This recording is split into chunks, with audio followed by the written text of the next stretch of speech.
Mga kaibigan, isang magandang araw sa ating lahat. No? It is all about Saturday of this day right now that we are from the church because our race of the days among all the weeks is Saturday as is Seventh-day Adventist practices. And thank you so much to all the Seventh-day Adventist people around the world. It's all about 27 million plus, mga kaibigan, around the world. So thank you so much to all of you who are waiting for the second coming of Jesus Christ and trusted Him as a Savior of around the world, mga kaibigan. And big shout out and big thanks to all of you around the earth, especially to all the people in different races and cultures and traditions in their life and beliefs, mga kaibigan. That I do not know where the TikTok given me a warning that I am talking not just on the sexuality or anything. I do not know what's the TikTok all about. No, that all of my content is all about that thinking about my government. In the previous we are they are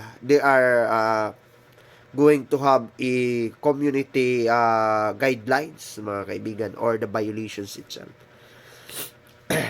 Na I do not know the TikTok here in the country, here in the Philippines, where monopoly like a Facebook and many social media account there, which is the Facebook page also. That we are here to discuss these kinds of the certain life in this universe, mga kaibigan. That's we need to understand on how to be survive, on how to move forward, being a followers of Jesus Christ on this universe. As long as there is many studies, there is many people out there, and they are that I have read many books, mga kaibigan, and also the expert out there, mga kaibigan, that this earth, according to the others, this earth, it's not all about 2,000 years old. It's all about 1778. It's all about in 300 years pa lang ho tayo. According to the many studies, mga kaibigan. As a believers of Jesus Christ, I do believe this is a Jesus Christ in my life. I am not a good followers, but I have a Jesus Christ as the strong messages or the messenger in my life, mga kaibigan. In different studies that we need to look at, that there is a lot of conflict to our mind.